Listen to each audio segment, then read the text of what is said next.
Have you ever paused and wondered what you were doing before you were born? And I don't mean your time in the womb, I'm talking about before that, way before.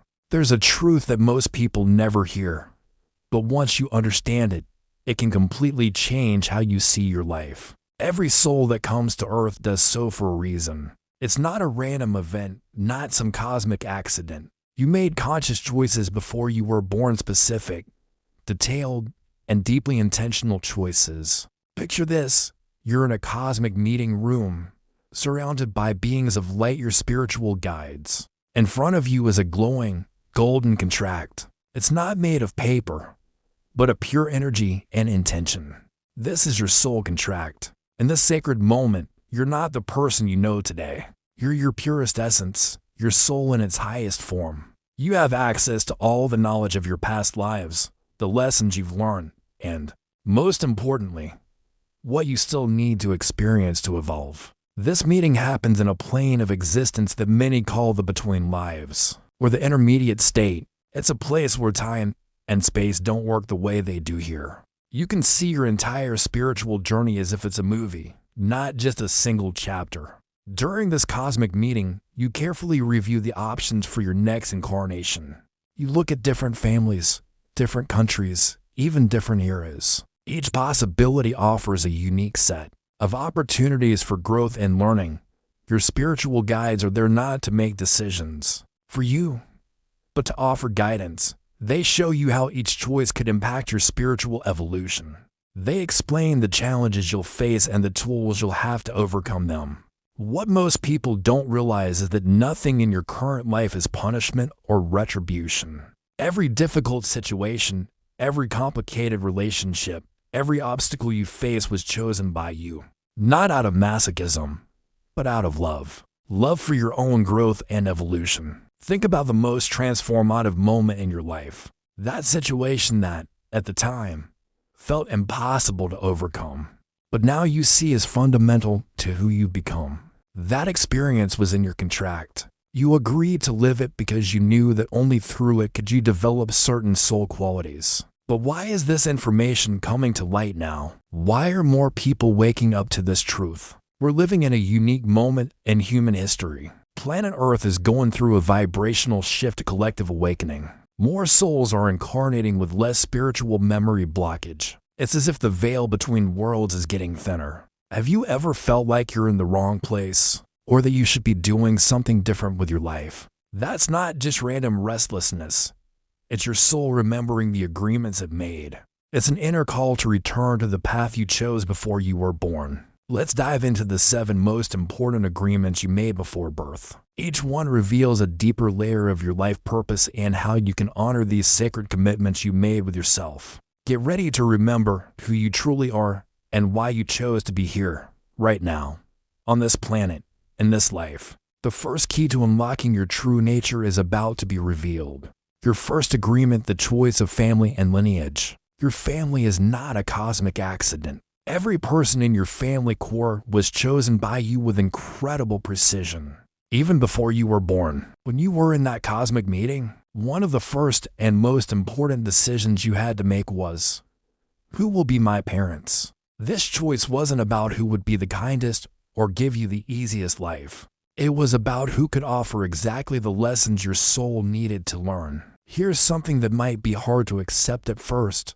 You chose your parents, including all their flaws and limitations. That absent father, that controlling mother, those siblings who always seemed to push your buttons, they all agreed to play those roles in your life. But why would a soul choose a difficult family? Why not always pick harmony? The answer is spiritual growth. Imagine you're in a spiritual gym. You wouldn't ask for the lightest weights if you wanted to get stronger. You choose the resistance needed to develop your spiritual muscles. Your mother may have agreed to be overprotective so you'd learn independence. Your father may have chosen to be critical so you develop real self-confidence. That sibling who always challenged you may have accepted the role to help you stand up for yourself.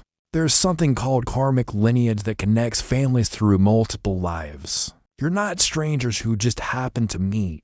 You raise souls who have already shared experiences and other incarnations and have come back together to resolve unfinished business or deepen special connections. Think about the family dynamic that's always bothered you. That situation that repeats itself at every family gathering. That pattern that never seems to change. That repetition isn't a coincidence, it is a karmic theme that needs to be worked through and transcended. Each family also carries gifts and talents that pass from generation to generation. I'm not just talking about physical traits or technical skills. I'm talking about spiritual capacities, energetic sensitivities, and collective missions. Maybe you chose to be born into a family of healers to continue the tradition. Or maybe you picked a lineage of artists to express spiritual creativity. Even if these gifts aren't obvious, they're encoded in your family's energy. The most fascinating part is that you didn't just choose to receive from your family, you also chose to give. You came to teach something to your parents, your siblings, your entire lineage. Your presence in the family has a transformative purpose. Sometimes a soul chooses to be born into a family to break negative patterns that have persisted for generations. You might be the one who interrupts cycles of anger, addiction, poverty, or any other limiting pattern. Other times, you come to amplify positive qualities, to raise your family's vibration, to inspire others to reach their potential, to be a catalyst for collective growth. When you understand that your family was consciously chosen, your perspective on family relationships changes completely. You stop being a victim of circumstances and become a conscious participant in the process of mutual evolution.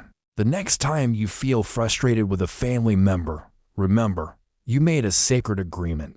You are spiritual companions disguised as relatives. And the greatest gift you can give each other is to honor that agreement with love, patience, and understanding. Let us move to the second agreement you made before you were born, your main trials and challenges. This is the part that can be the hardest to accept. You deliberately chose every major difficulty you have faced or will face in your life. In that cosmic meeting before your birth, you didn't just pick your family. You also carefully analyzed which challenges would be necessary for your spiritual growth. Like an athlete planning their training, you selected specific obstacles that would force you to develop spiritual muscles you didn't yet possess. Let's be direct. That heartbreak that almost broke you, it was in your contract. That financial loss that made you question everything, you agreed to it. That betrayal that left you shaken, it was part of your evolution plan. But why would a soul do this to itself? Why choose to suffer? The answer is simple but profound. There is no spiritual growth without resistance. Think about the person you were before the major crisis in your life. Now think about who you became afterward. You developed compassion, inner strength, wisdom, resilience. These qualities didn't just appear out of nowhere, they were forged in the fire of adversity. There's a crucial difference between necessary suffering and unnecessary suffering. Necessary suffering is the kind that transforms you, teaches you, and makes you grow. It's temporary and purposeful. Unnecessary suffering is what you prolong by resisting the lessons, clinging to pain, or refusing to accept that it's time to move on. When you were planning your current life, you didn't just choose the challenges. You also chose the tools and resources you would have to overcome them. No obstacle was placed in your path without you having the capacity to transcend it. You chose to be born with certain personality traits that would help you face your specific challenges. If you needed to learn patience, you may have chosen a naturally anxious nature so that the contrast would be greater. If you needed to develop courage, you may have opted for a tendency toward fear that would constantly force you to overcome limitations. Your challenges were also chosen for specific moments in your life, the crisis in your 30s. Not a coincidence. It was the perfect time for you to question your choices and redirect your path. That loss in midlife, it came when you were ready to learn about detachment and rebirth. The most impressive part is that you didn't choose to face these challenges alone. Every major difficulty in your life comes with people who also agreed to help you overcome it.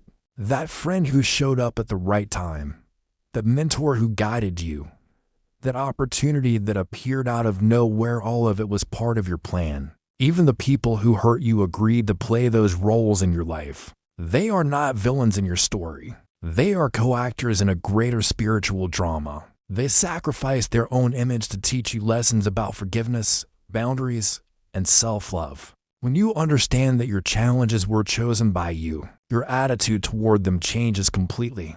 You stop asking, "Why is this happening to me?" and start asking, "What is this trying to teach me?" Now, let's talk about your third agreement, your unique gifts and talents. You brought gifts to this world. I'm not talking about skills you picked up in childhood or talents you discovered in school. I'm talking about ancestral abilities your soul has carried through multiple lifetimes. Before you were born, you already possessed a unique set of spiritual gifts.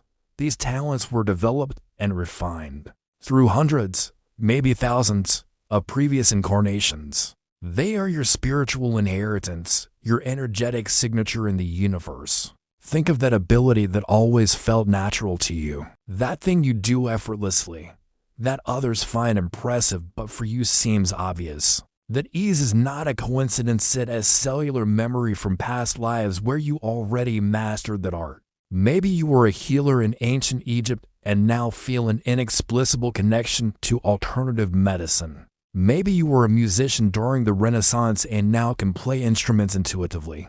Maybe you were a spiritual leader in lost civilizations and now have a natural ability to inspire and guide people. Not all your gifts are activated from birth. Some remain dormant until you are ready to use them. It is like having apps installed on your phone that only work when you reach a certain level of spiritual maturity. There's a reason for this.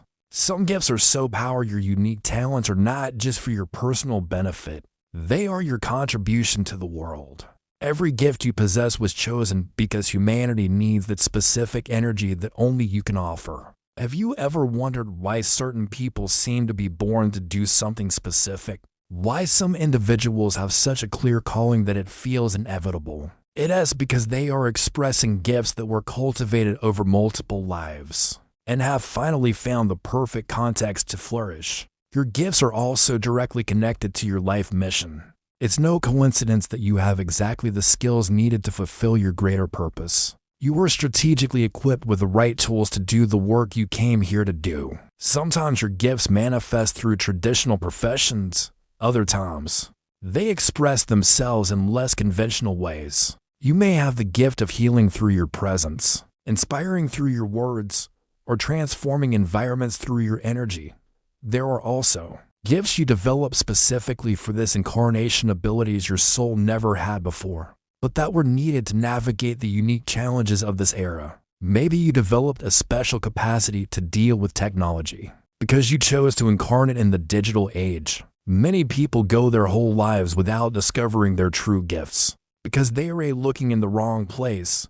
They expect talents to show up the way society expects, but spiritual gifts often express themselves in unexpected ways. Your gift may be the ability to make people feel safe in your presence. It may be the skill of finding creative solutions to complex problems. It may be the sensitivity to perceive what others can't see. To discover and activate your gifts, you need to pay attention to the signs. Notice what energizes you instead of draining you. Notice the synchronicities that appear when you're aligned with your purpose. Listen to the compliments people give you. They often see your gifts more clearly than you do. Remember, your gifts are not just abilities.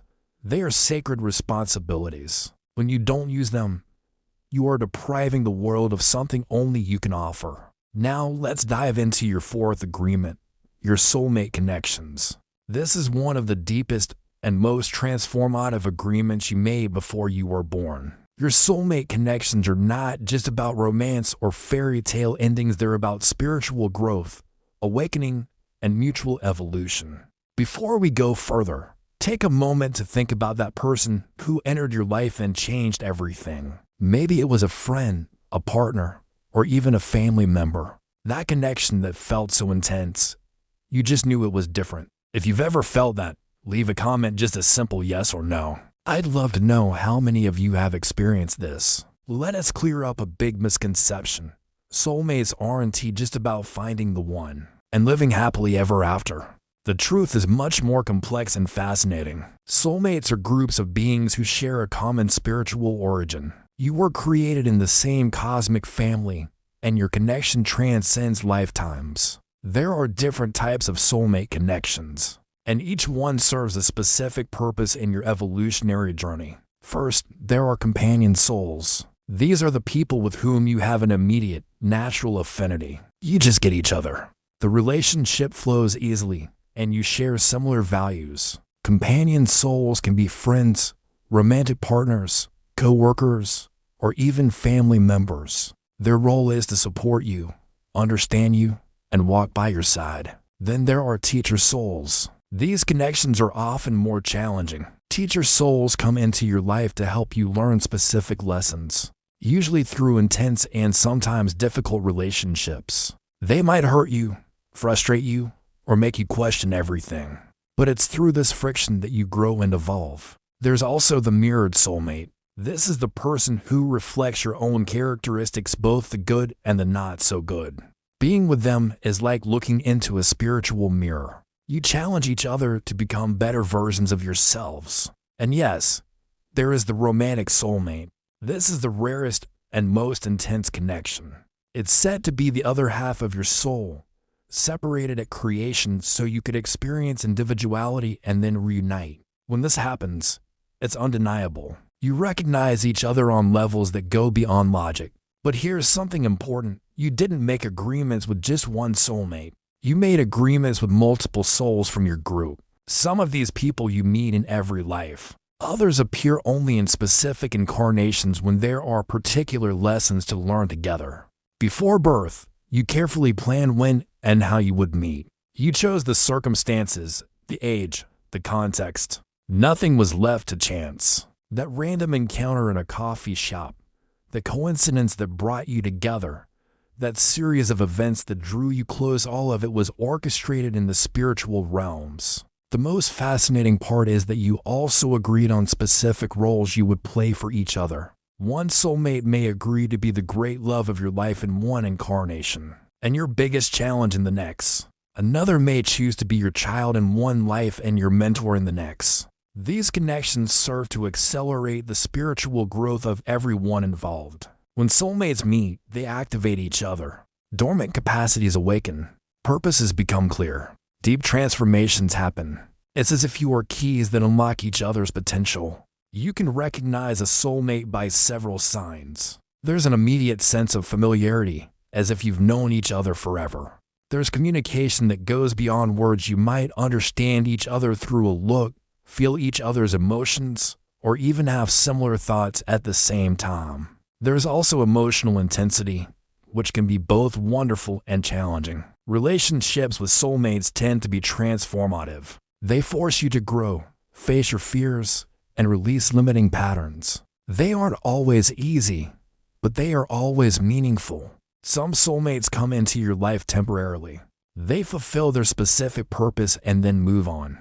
That doesn't mean the connection was less real or important. It means you honor the agreement you made, and now it's time for each of you to continue your individual journey. Other soulmates stay for a lifetime. They become your walking companions, growing and evolving with you over the years. These connections are especially precious because they allow for long-term shared spiritual development. What's important is to understand that every soulmate you meet is a sacred gift.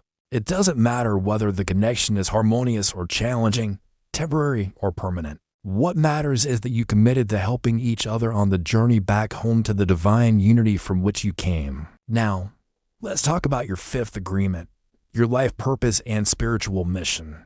There's a big difference between having a job and having a purpose. Your job is what you do to earn a living. Your purpose is what you came to this world to do to contribute to the evolution of humanity. Before you were born, you chose a specific spiritual mission.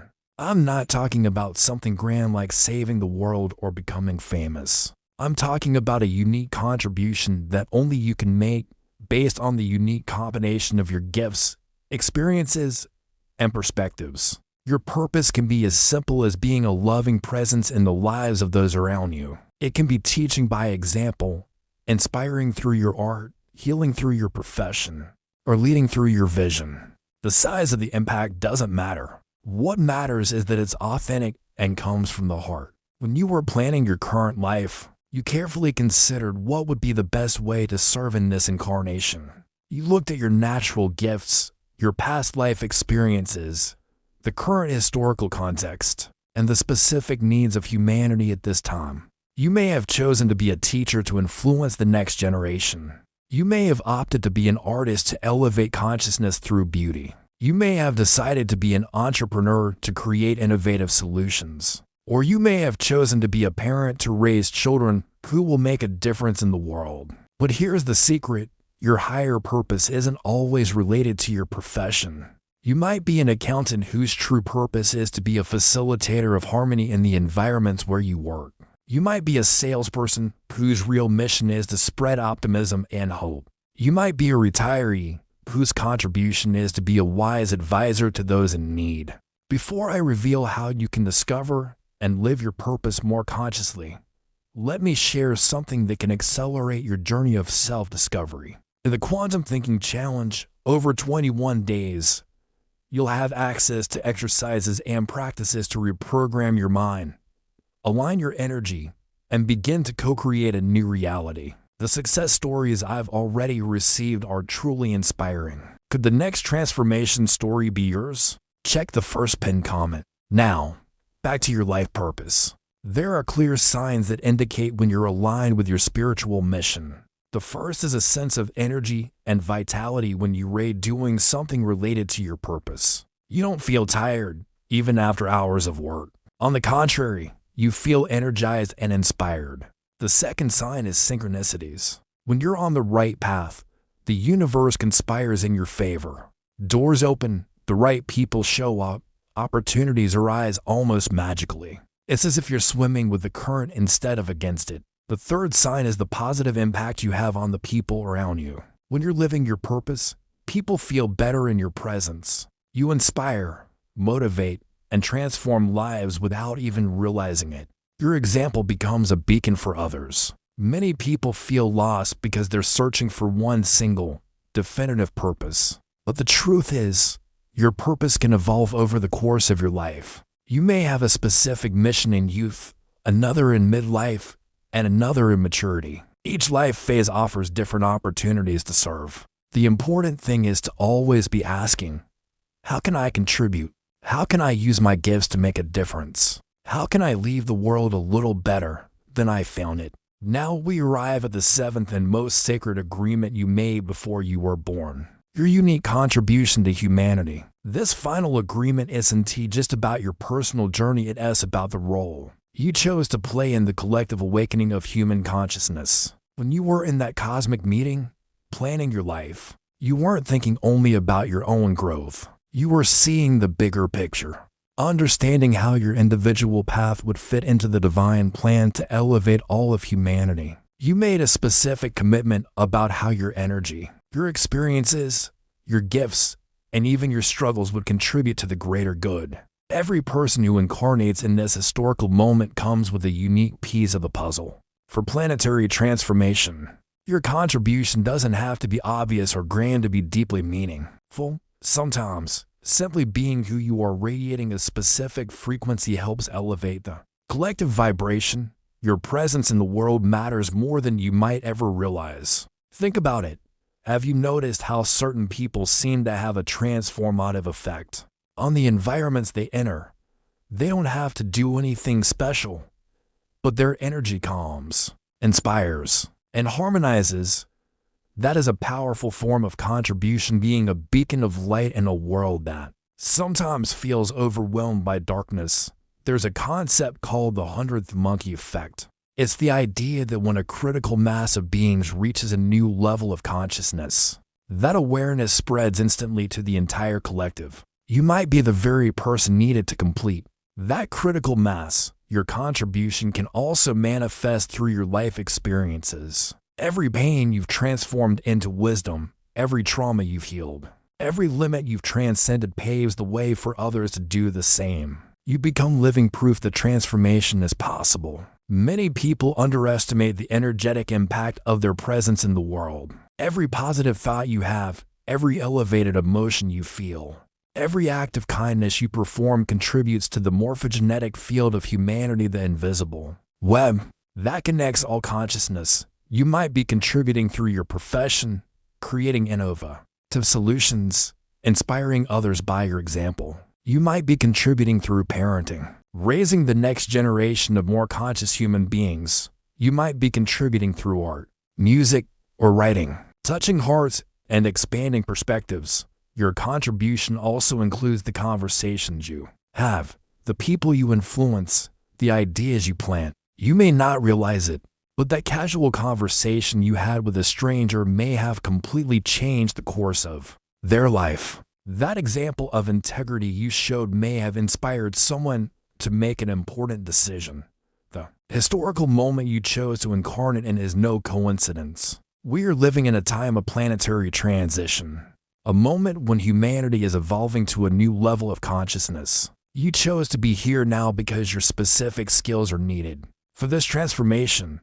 Maybe you came to help heal divisions, to build bridges between different groups, to bring more compassion to a world that sometimes seems to have lost empathy. Maybe you came to innovate, to create technologies that improve quality of life, to find solutions for complex problems. Your contribution can also be personal and intimate. You may have come to be the person who finally breaks a generational pattern, who heals ancestral traumas, who raises the vibration of your genetic lineage. This personal transformation sends out waves of impact far beyond what you can see. The most beautiful thing is that your contribution multiplies through the people you touch. Each person you inspire will inspire others. Each heart you warm will warm other hearts. Each mind you open will open others. Your impact spreads like ripples in a pond, reaching places you never imagined. There's no such thing as a contribution too small or too big.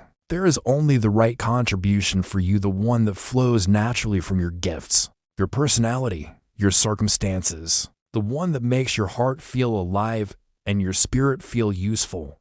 When you honor this seventh agreement, you experience a deep sense of alignment with the universe. You know you are doing your part in the great divine plan. You feel that your life has meaning beyond personal concerns. So how do you stay connected to these sacred agreements? Create personal rituals to remind yourself of your commitments. It could be lighting a candle and declaring your intention to honor your soul's contracts. It could be a walk in nature where you reaffirm your mission. It could be a moment of gratitude where you give thanks for the opportunity to be alive and to serve. Keep a spiritual journal where you record insights, synchronicities, and progress in fulfilling your agreements. Review it regularly to identify patterns and receive guidance on your next steps.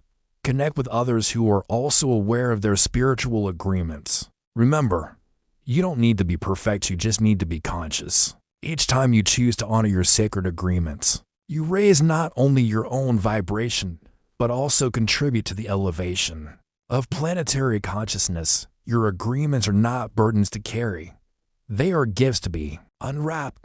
They are opportunities to express your divine nature in physical reality. They are ways to experience the joy of being exactly who you came here to be. Start today. Start now. Start with a simple intention. I choose to honor the sacred agreements my soul made. I choose to remember who I truly am and why I am here. Thank you for being here, for listening, and for choosing to awaken. If this message resonated with you, share your thoughts in the comments. Subscribe for more content like this, and remember your light matters more than you know.